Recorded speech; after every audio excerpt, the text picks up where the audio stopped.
ఈరోజు Madhapur police station ముందు ఒక అడ్వకేట్గా కాకుండా ఒక విక్టిమ్గా నించున్నాను. నేను ఒక విక్టిమ్గా జీ టీవీ మీడియాలో 2 ఏళ్ల క్రితం నా బిల్లు పెండింగ్ ఉంది, 35,000 బిల్లు నేను షూట్ చేశాను, కాస్ట్యూమ్స్ చేశాను.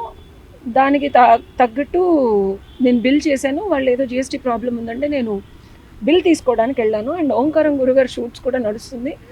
సరే ఒకసారి వెళ్ళి ఆయనకు కూడా నమస్తే పెట్టొద్దామని చెప్పి నేను జీటీవీలో ఎంటర్ అవ్వడం జరిగింది. అక్కడ ఎంట్రీలో కూడా రాశాను.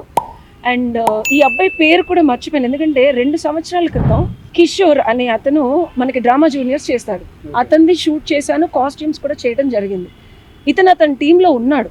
వేరే కాస్ట్యూమ్స్ గురించి ఇలా కాదు అలా, అలా కాదు ఇలా అని చెప్పి పిచ్చి పిచ్చిగా మాట్లాడితే నేను కొంచెం ఎందుకు మీరు నాతో ఇట్లా మాట్లాడుతున్నారు, మీరు ఒక జూనియర్ డైరెక్టర్, మీరు మెయిన్ డైరెక్టర్ కాదు, నేను ఏదన్నా ఉంటే వేరే డైరెక్టర్ ఎవరైతే ఉన్నారో వాళ్ళతో మాట్లాడతానంటే అప్పుడు అసభ్యకరంగా మాట్లాడాడు, సెక్షువల్ ఫేవర్స్ అడిగాడు. నేను జీటీవీ యాజమాన్యం వరకు తీసుకెళ్ళడం జరిగింది. అప్పుడున్న నాన్ ఫిక్షన్ హెడ్, ఎందుకంటే నేను జీటీవీలో Sunny Leone show Telugu medium school అని 11 ఎపిసోడ్స్ చేశాను, టిడా క్రియేషన్ అని. Z5లో ఇప్పటికీ మీరు వెళితే చూడొచ్చు, నా బ్రాండ్ ఉంటుంది. నేను ఆల్మోస్ట్ ఒక 2 years వర్క్ చేశాను నేను జీటీవీకి. సో అప్పుడే తనతో కాన్ఫ్లిక్ట్ ఉంది.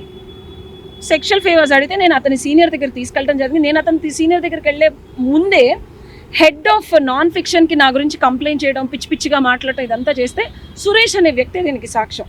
జీటీవీలో సురేష్ కిషోర్ టీంలో పనిచేస్తాడు ఇతను. సురేష్ ఎందుకు మళ్ళీ నీకు యాజ్ ఎ ఆడపిల్లగా ఇప్పుడు మనం కాస్ట్యూమ్స్ చేస్తాం, మళ్ళీ టీవీ షో ఇవన్నీ ముందుకెళ్తే ఎందుకు సెక్షువల్ అసాల్ట్ ఇవన్నీ కేసులు పెట్టడం. అప్పటికే నేను లా ప్రాక్టీస్ చేయకపోయినా చదివి ఉన్నాను. నేను ఆడపిల్లతో ఇలా మాట్లాడటం కరెక్ట్ కాదండి, నేనేదో పని చేసుకోవడానికి వచ్చాను. నువ్వు వెండరు, అతను ఎంప్లాయీ, అయితే గీతే నిన్ను తీసేస్తారు జీటీవీలోంచి, అతన్ని అయితే తీరు అంటే నేను ఇంకా సరే వదిలేశాను. నేను ఇతని షో అయితే చేయను అని చెప్పి నేను వేరే షో చేస్తానని చెప్పి నేను అక్కడితో వదిలేయడం జరిగింది.